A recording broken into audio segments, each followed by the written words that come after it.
What's going on, everybody? Thanks for checking into our latest TDR Trade to Black podcast. I'm your host, Shad Dales. Coming up here this morning, big guest.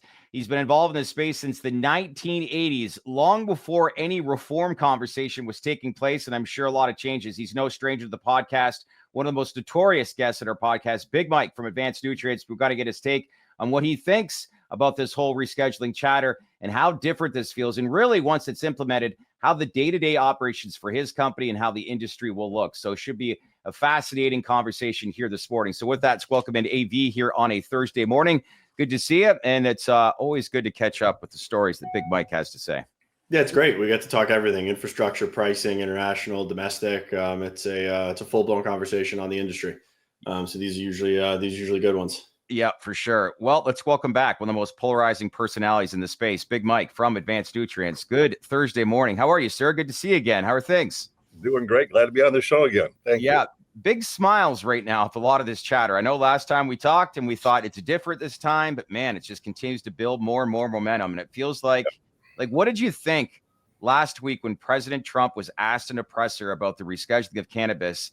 And then I was shocked that he actually came out and said, we're looking at it seriously and we're going to be making a decision in the next few weeks, which I was surprised that he said that. But now we've got a timeline. And it's been a lot of interest and euphoria, it seems like, in this space over the past 10 days. Yeah, there's look, I think it's great. There's never been a time where I feel so positive that it's actually going to go somewhere this time. We've had a lot of, let's call it, false starts over the years. A lot of hopes and desires and wishes have been, basically put to the wayside. Now it's a different story. I believe that it's going to go through. Trump is looking for and wants to hold on to the Gen Z vote, the young vote, and cannabis is the pathway to that. I mean, if you look during COVID, the Biden administration was giving out lots of money to young people. I had a friend whose daughter was 19 years old and got $39,000 put into her account. You talk about trying to buy a vote. They were absolutely doing that because they're trying to take it away from Trump, and cannabis will solidify that generation of voters. Yeah, I don't think we talk about that enough. Anthony, it's a question for you as well. How much do you think this does influence the younger vote if cannabis is like some sort of reform, rescheduling? One day maybe we look at descheduling, but how much does that definitely influence the younger vote? I don't know how much it shifts the actual political calculus, but I think it does show that Trump is leaning more center and more moderate versus what a lot of people do think, which is very far right in the eyes of the younger generations. Trump coming around on cannabis and the Trump administration relaxing the just drug laws overall. I mean, we saw psilocybin being recommended for Schedule 2 yesterday. Cannabis potentially is going to go to Schedule 3. There could be more down the line with descheduling. I don't know how many votes it's going to sway, but perception-wise, I think it's going to be very good for his approval, and it's going to loosen people up that think that he is really like ultra-conservative. It does shift the narrative towards center with what's in line with the younger generations. Yeah. Did not realize that was Obama, what he was doing, giving $39,000 to a 19-year-old, but that's one way to get a younger vote, is it not? Yeah. I had other friends who were young who got, 20,000, 15,000, 25,000. And of course they invested it wisely. Yeah. Like that's why you saw, that's why you saw meme stocks and crypto just zooming. NFTs. And NFTs. I was actually talking to somebody about that yesterday, funny enough. But Mike, we talk about how rescheduling and dropping 280E will fundamentally change a lot of the plant touching businesses. How does it affect your business? Being a pick and shovel business that's international, heavy domestic focus for Advanced Nutrients, how is that going to affect your business potentially with your partners that you do business with? It's wow. It's going to be the Wild West again. There's going to be another mini bubble.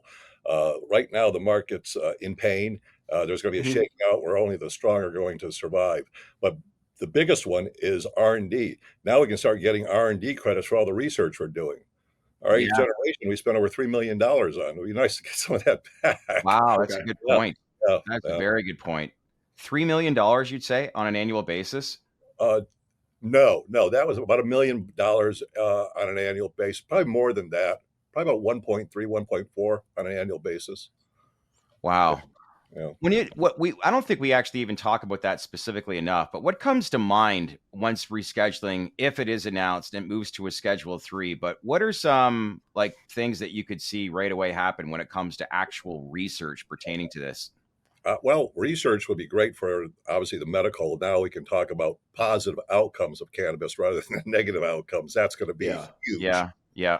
It's going to be huge. And I've already been approached by uh, money guys, that's what I call them, to do a roll up. They were offering well over $100 million to come on board with Advanced Nutrients and have us do a roll up.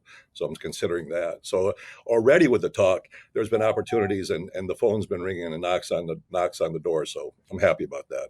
In That's a great. roll up, is that like in a roll up? Not to get too detailed, but is that kind of like a pick and shovel, like Yeah. a Oh pick yeah. and shovel 100%. I already infrastructure, have the list of infrastructure my play? mind, and Yeah. yeah, I got to just talk more about this and see how that's all going to play out.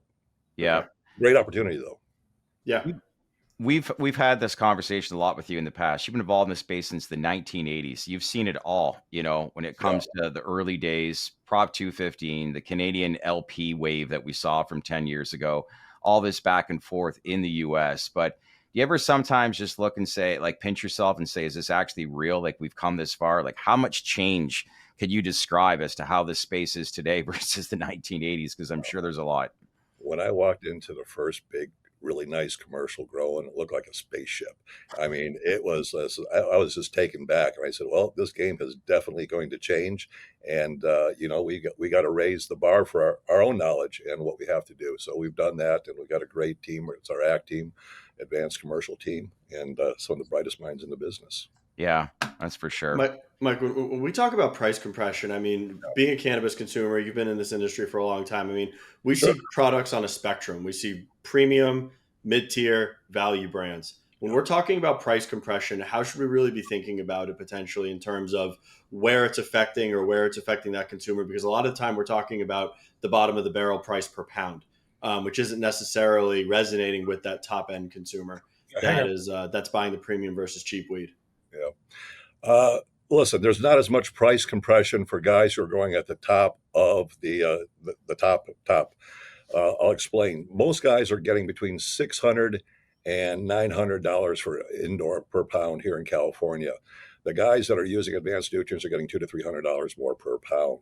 In Okay. fact, guys who are growing, let's call it exotic classic strains, they're using candy strains as a base, like Skittles and OG Kush and Bubba Kush. They're Yeah. making these crosses where you got heavy indicas to sativas, and it's those guys are getting $1,500 to $2,000 a pound right now, and they're selling thousands of pounds at that price. So there always will be, and always has been, good, better, and best in every single category. And I much prefer to be at the top of the top of the Yeah. food rather than the bottom. It literally is a race to bottom, and it will, putting yourself out of business. I see a lot of people out there who have put themselves out of business Yeah. Yeah.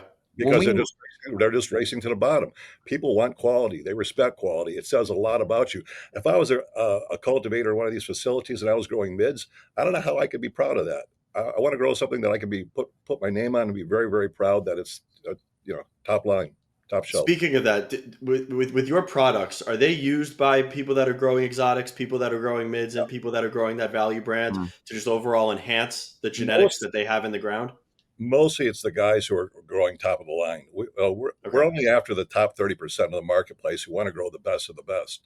That's Okay. and ironically, to do that, our cost per gallon is in line with everyone else. In fact, most of the time we end up beating their quotes. So Okay. when we look at price compression, like we just saw this earnings season, for the most part, I think a lot of companies, they held their ground, but we are seeing, again, price compression, discounted pricing as well, which, long term isn't the best strategy. But look, I will say that the earnings season, it held its ground. But is premium cultivation, is it growing? Is it shrinking? Like, have you spoken to a lot of the major companies across the US? Like, how much of a strategy is this for them moving forward? A lot of people are now moving to quality because they realize there's more money in it. And they were a lot of the industry is lied to by a few companies saying that all you need is salts. Well, if all you needed was salts, that's all we would have been selling all along. We wouldn't have been selling biostimulants. In fact, we have a promotion coming up where you take our Voodoo tabs, Bud, Factor X, and Big Bud. 2.9 cents a gallon is all it is to follow our SOP and take your crop to the next level where you're going to get a higher dollar. Gotcha. Yeah. We So- sell Well, money. Mike, I like to so- say we sell money at a discount. Okay. All So to right. drill into what you're saying a little bit more, I mean, I've been in a lot of cannabis grows. I've talked to a lot of growers. I've watched this industry for a very long time. How easy is it, or how hard is it for, let's say, someone that's growing mids to decide that they want to start growing exotics? Because I've seen cultivators, and it's more of an art. Yes, you can put the best products into your SOPs. Yes, you can start with the best genetics. But I've seen guys that it's like a love and a passion and an art to really grow that very high end cannabis. It's not me making a business decision saying, I'm growing mids, I want to grow exotics. Yeah. This is how I'm going to get there. Stop treating cannabis like it's a weed and start treating it with love, care, and Yeah. passion. And you find people like that. And you're right. You need good cultivators and you Mhm. need great genetics. So one thing that we're great at is marrying genetics to SOPs to get you the highest outcomes. That's what we're all about. There'll Hmm. always be a place for quality cannabis. Always. And even if you're even getting hash, you're making hash, you're going to pull more hash back with advanced nutrients than you will with any other brand out there. So think of it as love and compassion versus how growers should think about value beyond just grams per square foot, is what you're saying. Correct. By the way, some guys are growing some candy strains now. They're using under canopy lighting and they're using advanced nutrients, biostimulants, the three that I just talked about. They're using their own salts. And one guy just said he was getting a little over 100 grams per square foot. And they were Okay. big, chunky, healthy buds. So under canopy lighting is going to be the next big wave. It's going to really help a lot of growers out there, cultivators. Well, let's talk about that, because last time you had you on, you just rolled out the 8th generation of advanced nutrients. So when we look at this, and maybe remind our audience again, what's fundamentally different about this system versus prior generations? Sure. Our cultivator series is a 3-bag system. Now for the 8th generation, we got Prime and we have Push, and it is a 2-bag system. So it's simpler, easier to use, more effective. We're attacking different pathways, upregulating things that we didn't do before. It's a whole new technology platform than what we've ever had. So when we look at this product, like what are grower problems or market gaps that this will actually solve? When you, I guess, if someone were to ask you that question in cultivation. Ease of use and no gaps at all. Zero gaps in how we look at the plant and what we do to it. It's just a great, really nice throughput to getting cannabis that you can't believe. Mm-hmm. We have a waiting list already. We teased the marketplace. We have well over 1,500 people waiting for SB1, and we're excited. We're really excited. And we have 3 more products that have to go get registered. That's happening now. The other products are already been registered. SB1 has been registered, so we'll be bringing that out November 1st. We'll be rolling that out of this year, and the rest of it will be the rest of this quarter and the first quarter of 2026. The full line will be out. Gotcha. And are you seeing, like, as far as interest level, I know you're an international company and domestic as well, but where do you think you're fielding a lot of calls right now? Is it the US? What are we seeing in Europe? Are you fielding a lot more calls there? Like, where is the growth that you're seeing that is moving quicker than the average market right now? Well, one in Canada, we're at 67% growth in Canada right now. So that's big. And the EU, of course, Germany's the huge opportunity still Yeah. is. And we're going at that full really hard. We just hired 3 more salespeople for Germany. Gotcha. Canada seems to be, and Anthony, you and I have had this conversation before, but for the companies that are left, it seems like it's a good turnaround story. And we keep hearing the story over and over and over again. Trial and error, but premium seems to be front and center. So that's interesting what you're saying about, is that kind of the message that you're hearing more and more out of companies from Canada as to where we're at? Everyone all around the world, they understand that they were lied to about from companies that all you need is salts and trust the program and all this kind of nonsense. And the reality is salts will only take you so far. Even our own cultivator series has a ceiling. Granted, it's the highest in the business, but it still has a ceiling, and you got to come in with biostimulants. You have to. There's no other way to get quality. You can do, crop steering and all that. That helps, but Yep. you have to come in with biostimulants. So you take our voodoo tabs. Well, that protects against 20 different diseases and has a root mass expander in it. Now, why is a root mass expander important? Is because every university study has looked at bigger roots, bigger fruits. There's been hundreds of studies done, Yep. all say the same thing. So that's very important. Then we come in with Big Bud, and Big Bud is amino acids. It's got the right PK ratio, but really the magic is in the L-amino acids. There's a full 20 L-amino acids, and there is 4 in particular that are really important to production of really great buds and really kicking up the terpene production. Then you come in with Bud Factor X. Bud Factor X, it just makes it attacks. It goes in a couple pathways. It tells the plant you're under attack. It's not under attack. So what does it do? Yeah. It produces resin to protect itself. And it Gotcha. thinks towards the end, so now it's going to bulk up even faster. Now, when Gotcha. you're talking about all of these products, I mean, obviously, I would assume that it's recommended that a cultivator uses the full stack. Are there certain cultivators that pick and choose, Oh yeah, and like they're very just stuck in their ways, and they're like, well, I'm going to use this. Yeah. This could help me, but I prefer to do it this way, even though it might produce a better plant.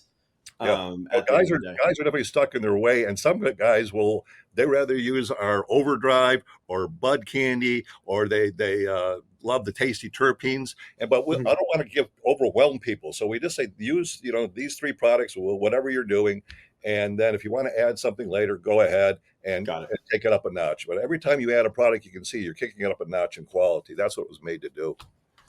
So if I'm a grower, I want to visualize this in a room. Break down maybe just a few products like Bud Factor X I'm seeing here, Big Bud, Voodoo Juice, like in plain English.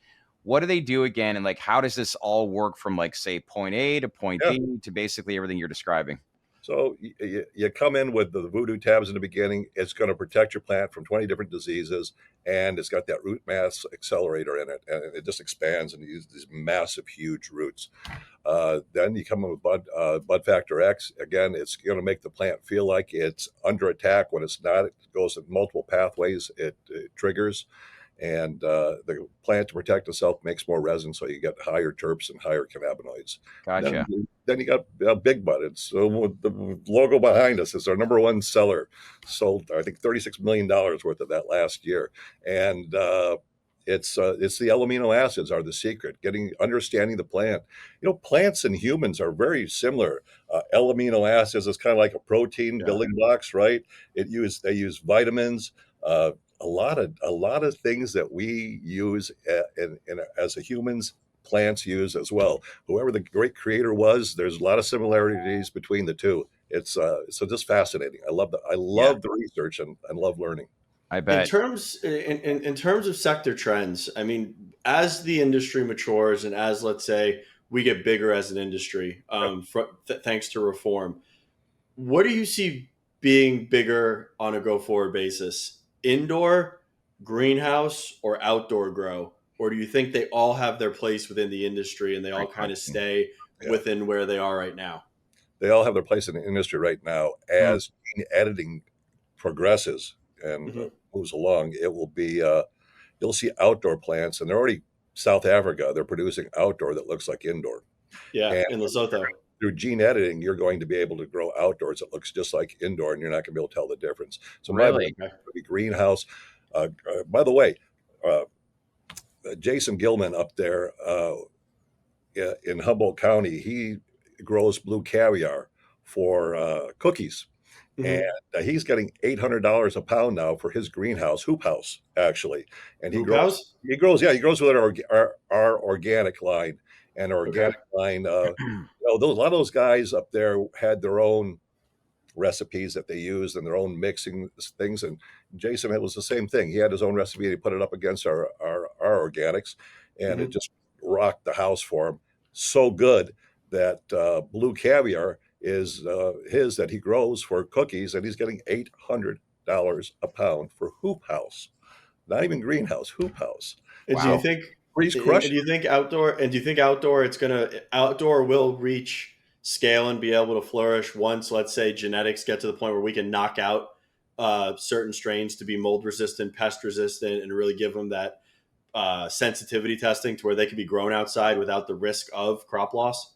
Because Yes. I mean that's one of the main that's one of the main detractors. Let's say in Florida, like you can't grow cannabis. I mean, Florida you shouldn't be growing cannabis anyway because the mold mildew. It's Yeah. just not a good environment to Hmm. grow to begin with. So you're right. In some areas like Florida with high humidity and stuff, until they get Yeah, they do the knockouts on the different types of diseases that the plants get, uh, it's going to be problematic.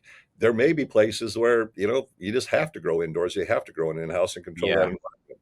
And it also yeah. depends on the strain. Certain strains do better in humid conditions, and certain ones don't. So We saw some of the numbers that Glasshouse reported once again, and we talk about, like, I remember the early days, the Canadian LP days, where it was like low cost producers, and you had these greenhouse spaces in the Midwest. Very mhm. challenging, and the product obviously spoke for itself. It was not great. Is there anything that comes to mind, or have you seen as far as greenhouse capacity in the Midwest that can rival or match something as to what Glasshouse has built? Because yes, it's one thing to have a sophisticated facility, but the climate and growing conditions have to be the same as well. But what do you like? I know we've always said that interstate commerce, eventually, if that does happen, it'll probably come out of California. But until that day comes, are you seeing advancements from greenhouse capacity or facilities in the Midwest that I guess are attractive, if that makes sense? Yeah, yeah. Jason Gilman, what I explained up there at Ridgeline Farms. That's a case in point. He's growing in hoop houses and he's getting $800 a pound. So quality, you can grow quality uh, outdoors, in the greenhouse, indoors. Just whatever you're going to be, you're going to be at top of your game for that category. Yeah. Lots. I can't believe how far this industry has come, though, as to where we are here in 2025. And again, we'll sort of reminisce about what we saw in 2 months ago when we were in Germany, but it is a global movement right now. And I can't help but think that free scheduling has announced how much that's going to put into things into overdrive from all these different regions across the world. It will be, and that's why I'm starting to talk to different institutions for institution money to do roll-ups and stuff. They're calling us, we're calling them, and getting that all lined up, because you're right, it's going to be a wild west for a little bit once Isn't that it? that happens. And so my big thing is, okay, what is that going to look like? What do we got to move? Well, who do we have to acquire? In which direction we want to go? And so the companies that we're going to be acquiring would be companies, if we decide to do this, would be to help the future of cannabis. We know that data is important, so I would be looking Yep. at companies that have a lot of grow data to Mhm. be able to have eventually an AI. We're building it now, where you can put in, eventually you'll put in the strain name, and it'll produce an SOP based on the equipment that you have in that facility, or it'll tell you, no, don't grow that strain because you don't have the right parameters for this particular plant. Yeah. It's being worked on right now. And so, So will we be able to do that? Like, let's say I set up a grow room. I go set up a facility tomorrow in Miami. I've got 10 grow rooms. mhm. Before I plant anything in the ground, could I put sensors in those rooms? And let's say it would detect the humidity, the light Yeah, spectrum that's coming yeah. out, and it would tell me, hey, these rooms are best suited for this strain based on these environmental factors before you even put anything in the ground. Yeah, there's two companies, Rhythm, and Okay. then there's Arroya. They seem to have the best sensors so far, and they're up on it. Uh, we just heard that there's a runoff sensor for $5 a piece that will measure in real time the runoff for people who are grow that way. Yeah. And that's a big thing, because the other sensors in the marketplace are about $400, and so someone came up with a very economical way of doing that, and they'll Yeah. probably those sensors will last. It's EC and pH, and will last probably about 2 months, and then you have to replace it. Hmm. Okay. Yeah. You just mentioned about acquiring maybe companies. Yeah. You've also argued in the past about top tier brands should collaborate more, not just compete. Why is collaboration so critical right now? What do you mean by that? I see a lot of companies. We've got a lot of phone calls, more than ever, that people want to collaborate with Advanced Nutrients, and so I look at it as strategic partnerships. So, Okay. Rhythm, or Arroya, Faven Lights. Mhm. Faven's with another guy, but in Europe, we're probably going to be distributing Faven lights there. So there's just we want to work together with a lot of people, a lot of different lighting companies. Let's all work together and make money together. Yeah. And the days of being hyper independent, if you're a grower, are done and over with.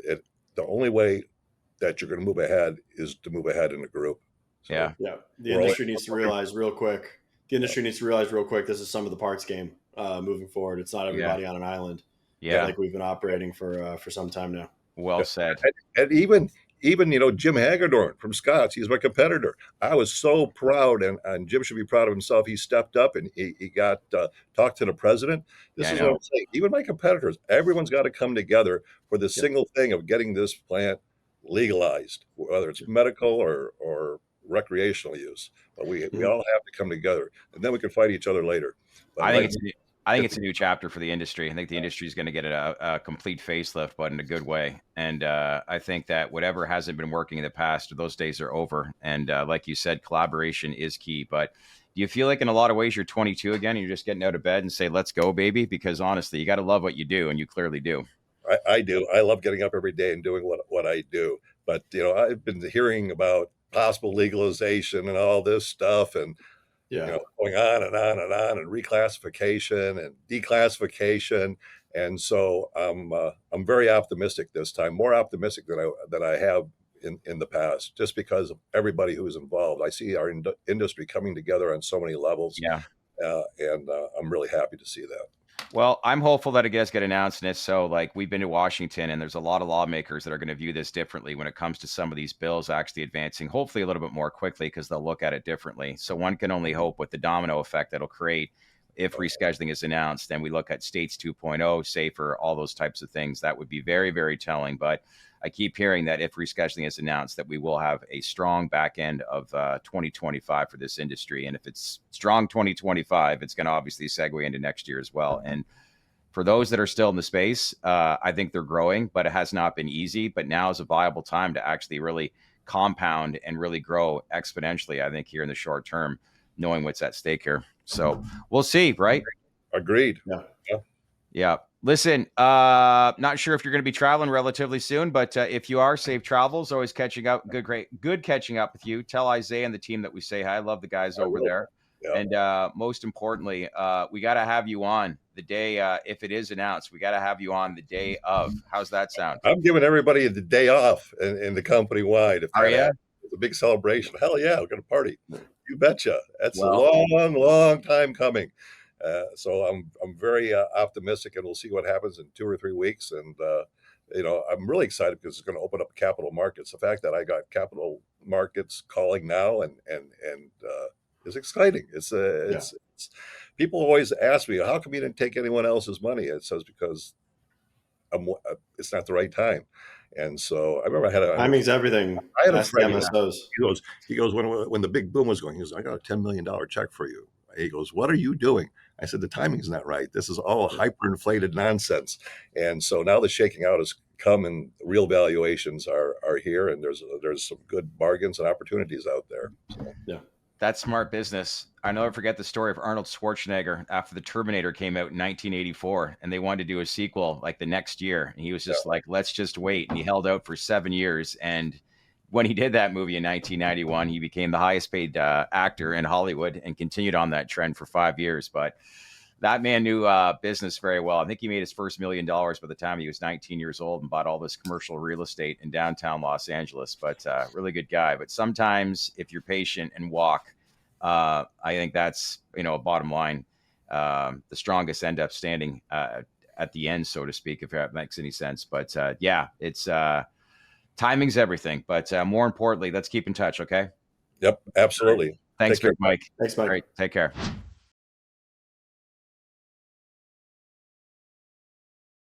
Hey everyone, we just eclipsed 50,000 subscribers on our YouTube channel. We want to continue to grow this community. So if you haven't done so, make sure to subscribe now. We'd appreciate it very much here at the TDR Traded Black podcast. As usual, let's keep the conversation going. So leave your comments below and we'll get back to you with any feedback that you want to learn more of. In the meantime, enjoy the rest of your day and we'll see you next time on our latest Trade to Black podcast.